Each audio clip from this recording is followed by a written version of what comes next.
tempo é inexorável. O que um tempo vem, a velhice e a morte. Na verdade, ninguém lida muito bem com a morte. Eu não lido muito bem com a morte. Tem gente que lida bem com a morte e acredita no paraíso. Quem acredita no paraíso não tem problema com a morte, que vem em seguida do paraíso. Só que tem muito mais gente hoje em dia que não acredita no paraíso. E por isso quer viver mais feliz, quer viver com qualidade de vida. Para um ateu praticante que nem eu, que tem esse problema com a finitude, foi no mínimo curioso começar a carreira científica estudando a morte celular. Eu estudava esses cadáveres celulares conhecidos como corpos apoptóticos, e que são essenciais para a formação do nosso corpo. Sem a morte celular natural, não há vida. Sem a morte celular natural, a gente não consegue nem formar os dedos das nossas mãos. Muito menos um cérebro. 70% das células que nascem no cérebro morrem antes desse órgão começar a funcionar. O camundongo da esquerda não tem morte celular no seu cérebro. O cérebro cresce, cresce, cresce, e o animal morre antes de nascer. Mas contemplar a importância da morte natural não significa aceitar e estar bem com a morte plena. Na verdade, o homem está sempre inconformado com várias coisas, e é por isso que ele subverte a própria evolução. O homem cria máquinas para voar, cria máquinas para pensar melhor, cria máquinas para sonhar. E hoje em dia, a gente vive pelo menos 2 vezes mais do que os nossos tataravós. E aprendendo com a natureza, a gente quer mais do que isso. Quem nunca pensou em ser uma lagartixa? Pelo menos do ponto de vista de poder regenerar o próprio corpo. Uma lagartixa se perde uma pata, se perde a cauda, em cerca de algumas semanas tem o órgão completamente regenerado. Ou então, quem nunca pensou em ser um rato topeira pelado, esse animal simpático aqui, que se fosse um ser humano, viveria 1000 anos. Esse animal ele conseguiu criar um sistema evoluiu um sistema de controle de tumores, ele consegue evitar qualquer tipo de câncer ao primeiro momento de surgimento desse câncer. Com isso, ele vive 10 vezes mais do que os parentes que a gente conhece, que de vez em quando rondam as nossas casas. E é muito interessante você pensar de que há exemplos na natureza e prerrogativas biológicas que fazem a gente pensar em subverter, de certa forma, a nossa própria evolução. Juntando o que a gente aprende com a natureza, com o que a gente aprendeu em termos de geração de conhecimento nos últimos 30 anos, dá para sonhar ainda mais alto. Dá para a gente fazer esses quadros com material genético que a gente faz lá no laboratório, e dá para fazer coisas muito mais extraordinárias, que começaram a ser feitas há 5 anos atrás no Japão.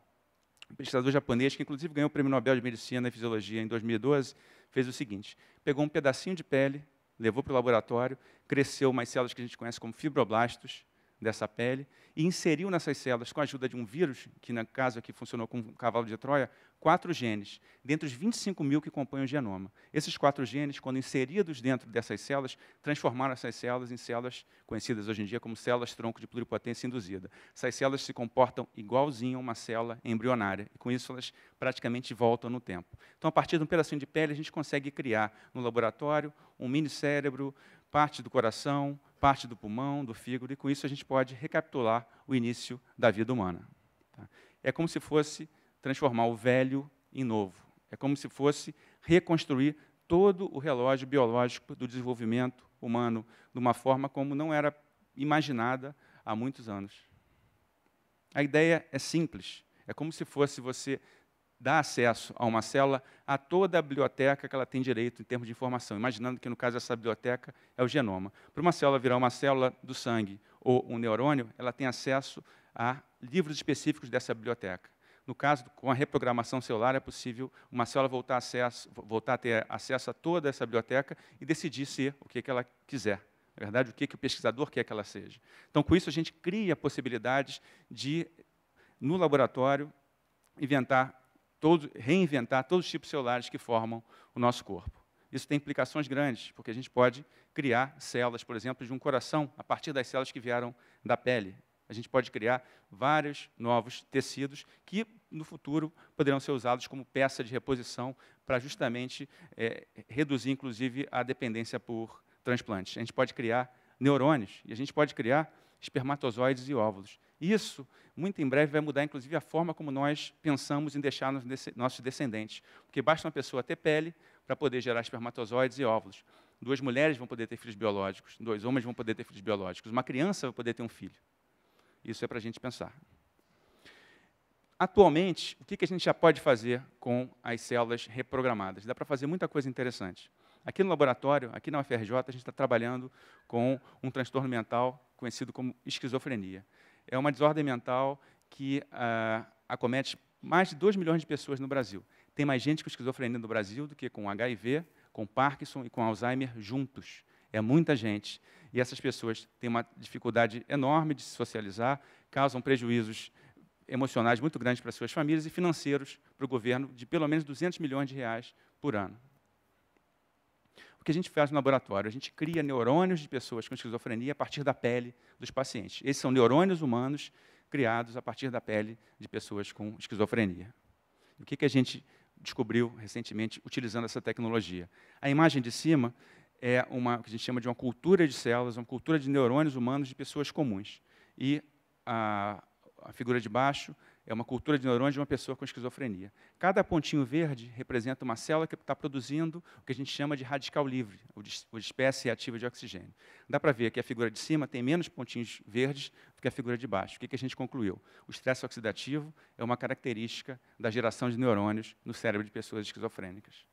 A partir dessa informação, dá para a gente pensar em muita coisa. Dá para a gente usar essa plataforma como uma plataforma biológica para se buscar novos medicamentos, para se tentar, eventualmente, conseguir criar medicamentos novos que podem, eventualmente, reduzir alguns dos sintomas da esquizofrenia. A ideia, portanto, é buscar, a partir de um fragmento de pele desses pacientes, de vários pacientes, criar células reprogramadas e testar medicamentos. E fazer isso, inclusive, em grande escala, com a ajuda de empresas, com a ajuda de outros laboratórios da UFRJ. Para poder, eventualmente, criar medicamentos que sejam realmente individualizados. É o que a gente chama de medicina personalizada. A ideia é interessante, mas a gente precisa de muito mais gente trabalhando com essa tecnologia no Brasil. Tudo bem, uma tecnologia recente, mas a gente tem que ter mais gente trabalhando aqui. E é por isso que parte do tempo da minha equipe na UFRJ, a gente se dedica a treinar pessoas. A gente treina pessoas de todo o Brasil no cultivo de células e na técnica de reprogramação celular. Aqui são alguns alunos que vieram ao laboratório esse ano, em 2012, para aprender o cultivo de células-tronco reprogramadas. Além disso, a gente produz boa parte dos nossos reagentes. Como vocês sabem, os reagentes que a gente compra do exterior são mais caros e demora muito tempo para chegar. Quer dizer, a gente perde muito tempo para poder fazer a pesquisa que o nosso colega do exterior está fazendo. Então, a gente resolveu criar alguns desses reagentes aqui no Brasil. Os reagentes, hoje em dia, estão patenteados e estão sendo comercializados, inclusive, no exterior. É uma forma que a gente tem de acelerar a nossa pesquisa. Essa aqui é a turma de 2012 que veio. Tem gente que veio de Manaus, tem gente que veio do Rio Grande do Sul, de várias partes do país, para serem treinados pela equipe do nosso laboratório do Instituto de Ciências Biomédicas, da UFRJ, no cultivo de células-tronco reprogramadas e embrionárias. O ponto é, apesar de eu não acreditar no paraíso, eu estou muito otimista. Eu acho que o futuro ele é realmente promissor. A gente pode, de fato, pensar em muitas aplicações para o que a gente chama de reprogramação celular. E, inclusive, as mais simples, como é que a gente está fazendo agora, que é tentar modificar, tentar entender melhor doenças humanas complexas a partir de um pedacinho de pele. O ponto é, já é possível, inclusive, você reprogramar células a partir do xixi.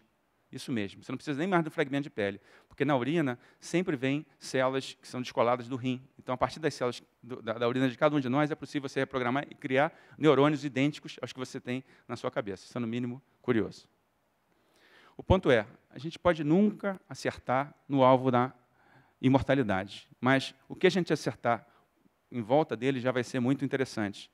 Claro, a gente pode ser que nunca vai conseguir criar guerreiros como os do filme Highlander, mas a gente pode ajudar muita gente, a gente pode tentar entender melhor as doenças humanas, a gente pode criar órgãos de laboratório que vão reduzir as filas de transplante, que é um grande problema mundial, a gente pode entender melhor a nossa própria biologia, como que nós evoluímos, como que uma célula decide se tornar uma célula do coração, ou do cérebro, ou da retina.